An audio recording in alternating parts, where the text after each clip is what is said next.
만약에 여러분들이 어떤 사람과 관계를 해야 하는데 그 사람을 잘 모르는데 그 사람을 잘 아는 어떤 친구가 있어서 야, 그 사람 어떠냐? 이렇게 물었을 때 그 사람은 감사를 잘 할 줄 모르는 사람이야 라고 들었을 때 그 사람은 어떤 사람이라고 여러분 생각됩니까? 아, 그 사람은 은혜를 잘 모르는 사람이구나. 그 사람은 좋은 사람은 아니구나.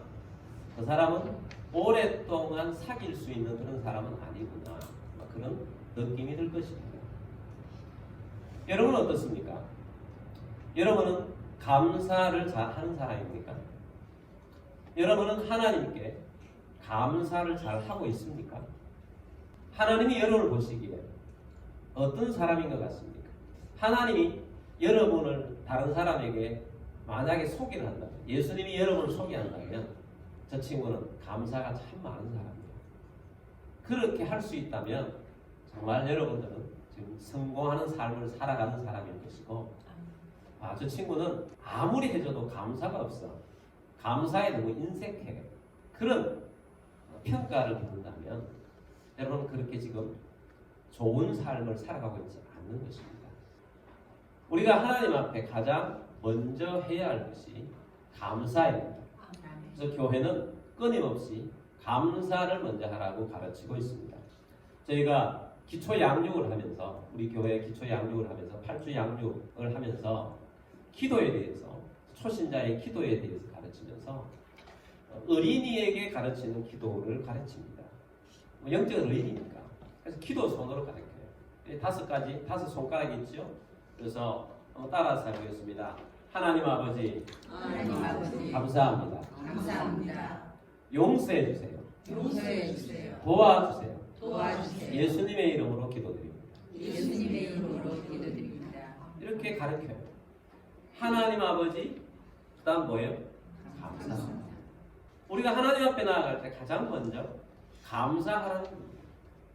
근데 우리가 기도를 하다 보면 감사부터 먼저 하는 것이 아니고, 하나님 이거 왜 안 해주십니까? 하나님 이거 해주세요. 아직까지 왜 이거 해주지 않습니까? 계속해서 하나님 앞에 요구만 하고 있는 우리들을 발견할 수 있습니다. 여러분, 먼저 하나님 앞에 감사하는 우리들이 되길 바랍니다. 아멘. 감사가 있다는 것은 모든 관계가 좋아지는 것입니다. 여러분, 가정에서도 마찬가지예요. 여러분, 가정에서 가족들에게 참 감사하다. 당신이 참 감사하다. 아이들을 볼 때 너가 좀 힘들게 하고 어려운 것들이 있지만 너가 지금 존재하는 것만으로도 나 참 고맙다. 참 감사하다. 네가 이렇게 나한테 뭐 별로 잘 안 해줘도 잘해주진 않지만, 그렇지만 네가 지금 네 길을 지금 가고 있어서 참 고맙다. 감사하다. 그건 관계가 형성이 되는 거예요. 근데 그런 관계가 아니라면 불편한 관계가 되는 겁니다. 감사하는 관계에 있지 않다면 지금 행복하지 않는 거예요. 그래서 감사하는 관계 속에 행복이 찾아옵니다. 감사는 관계의 기본이라는 겁니다. 사랑하면 감사하는 마음이 그 안에 다 포함되어 있어요. 사랑합니다. 당신을 사랑합니다. 누구 연예인처럼 이벤트를 크게 안 해줘도 그냥 감사하는 마음이 상대편에 있으면 나를 사랑하고 있구나. 당신 참 고맙다. 감사하다. 그러면 그 안에 사랑이 담겨 있는 거예요. 그게 진짜인 거죠. 여러분, 이 감사가 여러분에게 잃어버리지 않는 여러분들이 되길 바랍니다. 우리가 하나님께 감사가 있다. 이것은 굉장히 중요한 것입니다. 하나님께 감사하는 우리들이 되길 바랍니다. 오늘 본문 말씀 보겠습니다. 시편 50편 23절 말씀 우리 함께 봅니다. 감사로 제사를 드리는 자가 나를 영화롭게 하나니 그의 행위를 옳게 하는 자에게 내가 하나님의 구원을 보이리라. 아멘. 제사를 드리는 자, 이것은 예배 드리는 자를 말합니다. 무엇으로 예배를 드리는 자? 감사로 예배를 드리는 자. 누구를 영화롭게 해요? 나를, 하나님을 영화롭게 한다는 것입니다. 여러분, 우리가 예수 믿는 사람이 아는 거 하나 있습니다. 인간의 가장 근본적인 첫 번째 목적이 무엇입니까? 하나님을 영화롭게 하는 것입니다. 우리는 하나님을 영화롭게 하는데 어떻게 하면 하나님을 영화롭게 하느냐? 감사로 예배하는 자는 하나님을 영화롭게 하는 것입니다. 여러분, 오늘 우리들이 예배하러 나왔습니다.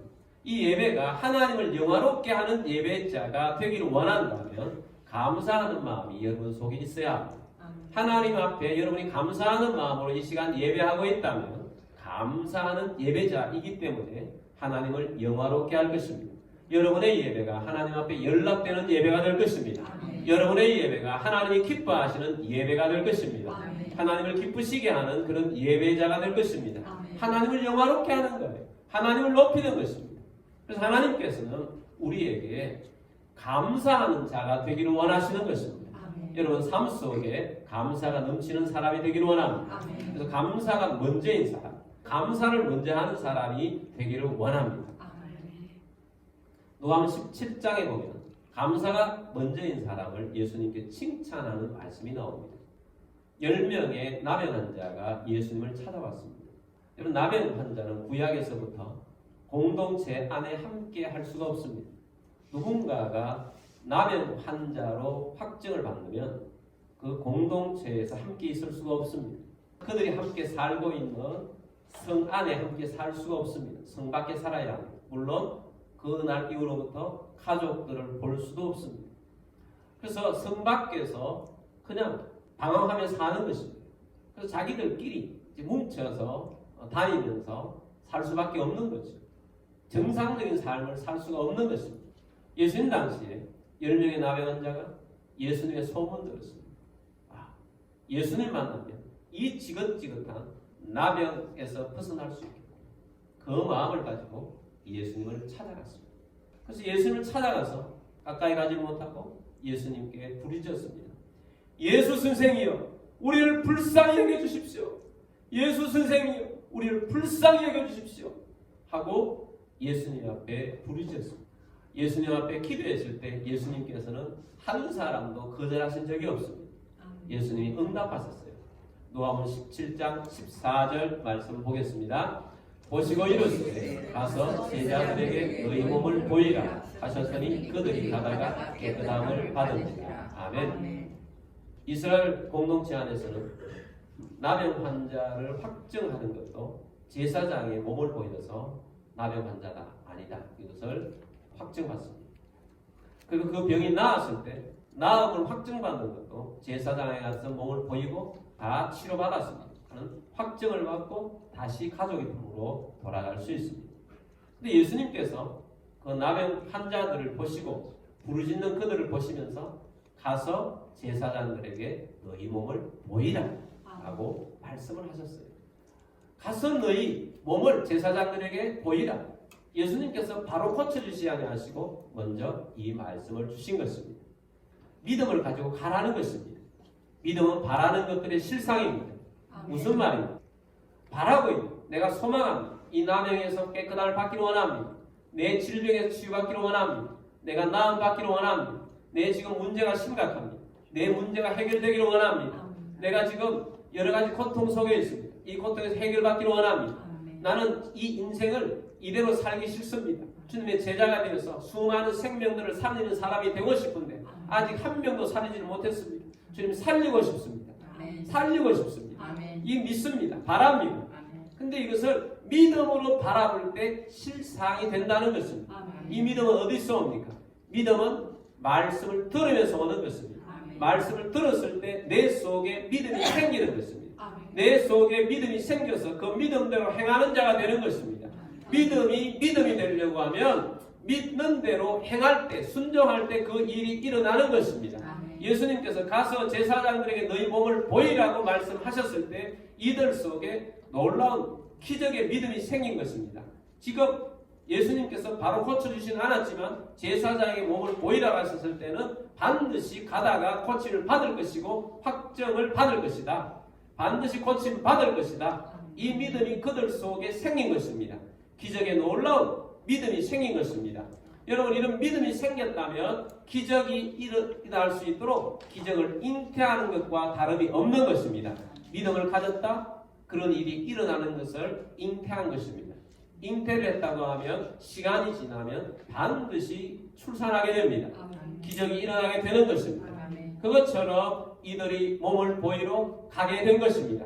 10명이 가다가 깨끗함을 받게 됩니다. 여러분도 믿음을 가지길 바랍니다. 여러분도 어떤 것들이 있으면 믿음을 가지십시오. 아멘. 여러분 가정 복음화가 되기를 원하십니까? 가족 중에 누가 너무 힘들게 합니까? 여러분 믿음을 가지십시오. 아멘. 주님께서 회복시켜 주신다고 믿음을 주셨습니다. 아멘. 마가복음 11장 24절 말씀 보면 함께 읽겠습니다. 그러므로 내가 너희에게 말하노니 무엇이든지 기도하고 구하는 것은 받은 줄로 믿어라. 그리하면 너희에게 그대로 되리라. 아멘. 여러분 하나님을 믿으십시오. 아멘. 주님을 믿으십시오. 아멘. 믿는 대로 기도하십시오. 아멘. 믿고 구하십시오. 아멘. 구하는 것을 받은 줄로 믿으십시오. 아멘. 그러면 너희에게 그대로 되리라. 아멘. 그대로 될 것입니다. 아멘. 이 나병한 자들이 제사장에게 몸을 보이러 갔습니다.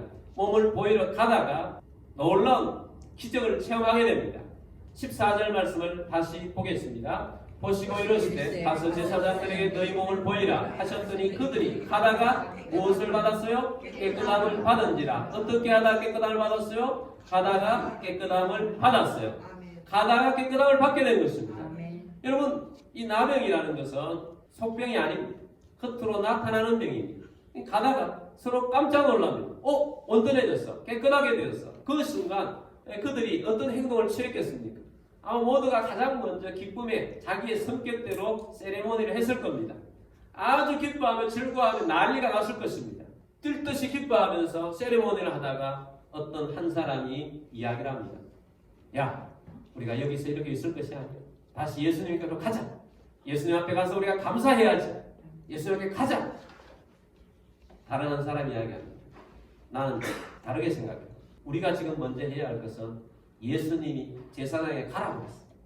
제사장에 가서 우리 몸이 건강하다는 것을 빨리 확증을 짓고 나는 빨리 가족으로 가야 된다는 것이 맞다고 생각해.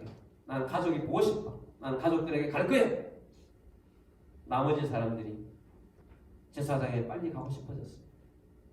빨리 가서 확증을 짓고 가족들에게 가고 싶은 마음에 야, 우리는 제사장에 갈 거야. 모두 제사장으로 향하여서 간다고 합니다. 먼저 예수님에게 가서 감사하자고 한 사람은 나는 예수님 앞에 먼저 감사하러 갈 거야 하고 예수님께로 달려갈 때 어떻게 했겠습니까? 두 등을 위로 펴고 두 팔을 펴서 예수님 감사합니다. 하나님 감사합니다. 아멘. 내게 이런 날이 오다니 예수님께서 이렇게 치유해 주셨다니 감사합니다. 감사합니다. 부지런히 달려갔습니다. 예수님이 아직도 그 자리에 계십니다. 예수님이 계셔서 그 자리에 가서 예수님 앞에 감사를 표현합니다. 16절 말씀 보겠습니다. 예수의 발 앞에 엎드려 감사하니 그는 사마리아 사람이라. 아멘. 예수의 발 앞에 엎드렸어요. 그리고 감사합니다 예수님. 감사합니다 예수님. 감사를 표현했어요. 여러분 우리의 삶 속에 예수님께서 원하시는 감사가 먼저인 사람이 되기를 원합니다. 10명 중에 이 한 명이 감사가 먼저인 사람이었어요. 감사가 먼저인 사람. 감사가 먼저인 사람. 예수님께 감사가 먼저인 사람. 여러분 우리가 제사장에 가서 몸을 보이고 치료받았음을 확증받는 그것도 중요합니다. 가족의 품에 안기는 것도 중요합니다. 그것도 해야지요. 해야 하지만 그것보다 먼저 해야 할 것, 그것이 감사라는 것을 예수님께서 가르쳐주고 있어요. 17절 말씀 보겠습니다. 예수께서 대답하여 이르시되 10사람이 다 깨끗함을 받지 아니하였느냐 그 아홉은 어디 있느냐. 예수님께서 10사람이 다 깨끗함을 받지 아니하였느냐 그 아홉은 어디 있느냐. 그 9명은 어디 갔느냐. 그 9명은 감사하지 않고 어디 갔느냐. 예수님께서 어디 갔는지 아시죠? 예수님께서 이런 질문을 한 것은 감사하지 않음에 대한 섭섭한 표현인 것입니다. 여러분 오늘 우리들이 하나님 앞에 감사할 것들이 많음에도 불구하고 감사하지 않을 때 예수님께서 감사하지 않고 어디 있느냐. 감사하지 않고 어디 있느냐. 찾지 않겠습니까? 18절 말씀 보겠습니다. 이 이방인에게는 하나님께 영광을 돌리러 돌아온 자가 없느냐 하시고 이 사마리아 이방인 외에는 감사하러 돌아온 자가 없느냐, 감사하지 않느냐 하는 것입니다. 먼저 감사하는 자를 예수님이 찾고 있다는 것을 잊어버리지 맙시다. 감사가 먼저여야 한다는 것을 놓치지 맙시다. 하나님께서 감사할 것들을 주십니다. 감사자가 됩시다. 감사해야 합니다. 감사를 놓치지 말아야 합니다. 감사로 주님 앞에 나아가야 합니다. 감사는 어떤 우리 추수감사들 때문에 감사하는 것이 아니라 감사해야. 그래서 우리가 감사하기 위해서 여러분에게 권유하겠습니다. 첫 번째는 감사로 하루를 시작합시다. 아멘. 우리 아침에 눈을 뜨고 가장 먼저 하나님 감사합니다. 그렇게 시작하시기 바랍니다. 아멘. 하나님, 내가 살아있음에 감사합니다. 내가 이런 집에서 살고 있음에 감사합니다. 우리 가족들과 함께 살아가고 있음에 감사합니다. 건강해서 감사합니다. 직장에서 일할 수 있도록 해주셔서 감사합니다. 공부할 수 있게 해주셔서 감사합니다. 이런 편안한 환경을 주셔서 감사합니다. 자유주의 대한민국에 살 수 있게 해주셔서 감사합니다. 주님, 신앙생활 할 수 있도록 해주셔서 감사합니다. 구원받게 해주셔서 감사합니다. 강건하게 해주셔서 감사합니다. 나의 삶을 인도하시고 주관해 주셔서 감사합니다.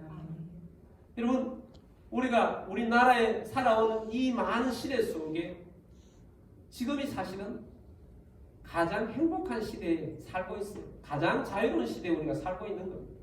물론 최근에 따지면 좀 다를 수도 있겠지만 지금 우리의 현대 사회가 그래도 대한민국이라는 자부심도 있고 또 자유도 있고 은혜도 있고 신앙의 자유도 있고 믿음으로 나아갈 수 있고 얼마나 좋은 세상에 살고 있습니까? 여러분, 매일 하루 감사로 시작하는 우리들이 되길 바랍니다. 아멘. 여러분, 그렇게 할 수 있겠습니까? 아멘. 매일매일 감사하며 삽시다. 아멘. 감사하며 살아야 해요. 아멘. 감사하며 살 때 하나님의 은혜가 있습니다. 감사로 살면 하나님께서 은혜를 더 부어주십니다. 아멘. 두 번째는 작은 일에도 감사하는 마음을 가집시다. 아멘. 아주 작은 일에도 감사하는 마음을 가집시다. 감사를 못하는 사람들의 특징이 있습니다. 첫 번째 특징은 이기적인 사람들이 감사를 잘 못해요. 이기적인 사람이라는 것은 자기밖에 모르는 거죠. 여러분, 아이들이 철이 들었다. 언제 철 들었다고 말합니까? 부모님에게 감사하는 마음이 생겼을 때 철 들었다고 그러죠. 어릴 때는 자기밖에 몰라요. 자기 입밖에 몰라요. 뭐든지 나한테 달라고, 이거 달라고. 부모가 지금 어렵든지 그런 거 잘 모릅니다. 어렵다고 잘 모르고 내놔라 그러죠. 사내라는 겁니다. 왜 우리는 저 집에는 저 애는 저런 명품을 주는데 우리는 왜 안 사주라는 거예요. 생각을 못하는 거죠. 어릴 때는 자기밖에 몰라요. 근데 우리가 어릴 때도 성도가 되었는데 이기적이 됩니다. 감사를 모르는 거죠. 그런 성도들 중에도 예전에 그런 성도들이 있었어요. 정말 사랑을 붓고 많이 해줬는데 좀 좋을 때는 감사합니다 표현도 조금 해요. 근데 섭섭하다 이거지. 섭섭하다는 것 때문에 관계를 깨뜨려버려요. 불평하고 불만하고 다 깨뜨려버립니다. 여러분, 신천지가 교회 안에 들어오잖아요. 신천지의 밥은 누구냐? 요런 사람, 감사하지 않는 사람, 불평하고 불만 있는 사람은 1번 타겟입니다. 그 사람들에게 잘못된 정보 집어넣어주면 그냥 교회를 깨뜨려버려요. 불평 불만이 많은 사람, 불평 불만거리가 별로 없어도 불평 불만하는데 그 속에 불평 불만거리를 집어넣어주니까 얼마나 많은 불평과 불만을 쏟아넣습니까? 불평의 부흥을 일으킵니다. 불평의 부흥이 일어나면 교회가 깨지는 겁니다. 이 신천지의 전략이에요. 그래서 불평 불만 이것은 안 되는데 어떤 사람이 불평 불만하느냐? 이기적인 사람, 자기밖에 모르는 사람들이 불평 불만합니다. 어떤 사람은 별로 사랑해주지 않았는데 그래도 불구하고 감사를 표현해요. 목사님 감사해요. 오늘도 말씀으로 힘을 얻었어요. 너무 감사해요. 목사님, 정말 목사님께서 이렇게 수고해 주셔서 얼마나 감사한지 몰라요. 또 성도끼리도 감사합니다. 집사님 너무 감사해요. 형제님 너무 감사해요. 형제님이 있어서 얼마나 감사한지 몰라요. 행복하죠. 그래서 지금은 제 목회가 참 행복합니다. 여러분들이 감사하는 성도이거든요. 감사를 그렇게 직접적으로 표현 안 해도 그냥 마음속에 감사하다 하는 그런 것들이 마음속에 있는 것 같아요. 느껴져요. 그래서 행복해요. 여러분, 감사하는 마음으로 살아가면 행복합니다. 근데 불평과 불만하는 마음으로 살아가면 아무리 많이 있어도 불행한 것입니다. 있는 것이 작은 일에 감사할 수 있는 사람이 되어야 합니다. 근데 어떤 사람이 감사 못해요? 이기적인 사람. 예수를 믿으면 내 중심에서 하나님 중심으로 바뀌는 거예요. 예수를 믿는다는 것은 내 중심에서 예수님 중심으로 중심이 이동되는 거예요. 예수를 믿는다는 것은 성령님과 교제하면서 성령의 임재 속에 성령님께서 원하시는 마음을 품는 거예요. 성령님이 내 마음속에 품어지면 성령님께 주시는 마음의 감동 감화를 받고 살아가면 불쌍한 사람들이 불쌍하게 되죠. 돕게 되죠. 사랑하게 되죠. 품어주게 되죠. 이기심에서 벗어나게 되는 거죠. 사람들이 기본적으로 이기적인 게 있잖아요. 어느 정도 이기심이 있습니다. 자기밖에 모르는 게 있어요. 근데 신앙이 깊어진다는 것은 하나님 중심으로 많이 바뀌었다는 거예요. 그래서 작은 일도 작은 것에도 감사하는 사람이 될 수 있다는 것입니다. 그리고 이기적인 사람이 감사를 잘 못할 뿐만 아니라 또 어떤 사람이 감사를 잘 못하느냐? 욕심이 많은 사람이 감사를 잘 못해요. 그 마음속에 욕심이 가득한 사람은 감사가 잘 안 됩니다. 욕심이 많으니까. 욕심이 많은 사람은 그 마음속에 사단의 미끼를, 욕심이라는 미끼를 자기 마음속에 품고 사는 사람과 똑같아요. 그냥 사단의 덫을, 자기가 걸려넘을 수 있는 덫을 자기 마음속에 욕심이라는 덫을 속에 안고 사는 사람과 똑같아요. 사단은 욕심 있는 사람 건드리면 잘 넘어지게 알기 때문에 자꾸 건드립니다. 넘어뜨리는 거예요. 욕심은 채워도 그 속에 다 담을 수 없는 블랙홀과 같은 거예요. 여러분 욕심을 보내보세요. 이 욕심에는 한정이 없습니다. 끝도 없습니다. 그 욕심이 끝도 없기 때문에 감사가 안 나오는 거죠. 이만큼 주면 뭐가 부족한 게 보이는 거죠. 그래서 이 부족한 것 때문에 불평하고 불만하고 살아요. 요것만 좀 있었으면 좋겠는데. 요거 채워지잖아요. 또 보여요. 요거 채워지면 또 보여요. 한정이 없네요. 끝이 없어요. 끝이 없어요. 욕심에는 끝이 없습니다. 그래서 여러분 욕심으로 살면 감사할 수 없습니다. 욕심으로 살면 감사할 수가 없어요. 우리의 욕심을 버려야 합니다. 욕심을 버리고 감사하는 자가 되어야 됩니다. 작은 것 하나에도, 작은 일 하나에도 감사하는 자가 되십시오. 감사해 보십시오. 감사해 보면 행복이 넘칩니다. 감사하는 삶 속에 하나님의 은혜가 넘칩니다. 감사하면 하나님의 역사가 일어납니다. 그러므로 여러분 감사하는 성도들이 되기를 주의로 축복합니다. 말씀을 맺겠습니다. 주님께서는 감사하는 자를 찾으셨어요. 9명이 어디 갔느냐? 여러분 9명에 속하겠습니까? 예수님께 와서 감사가 먼저인 이 한 사람이 되시겠습니까? 여러분 감사가 먼저인 사람이 되길 바랍니다. 네, 감사를 먼저 표현하십시오. 하나님 감사합니다. 성도님 감사합니다. 누구야 감사하다. 부모님 감사합니다. 감사하는 여러분들이 되길 바랍니다.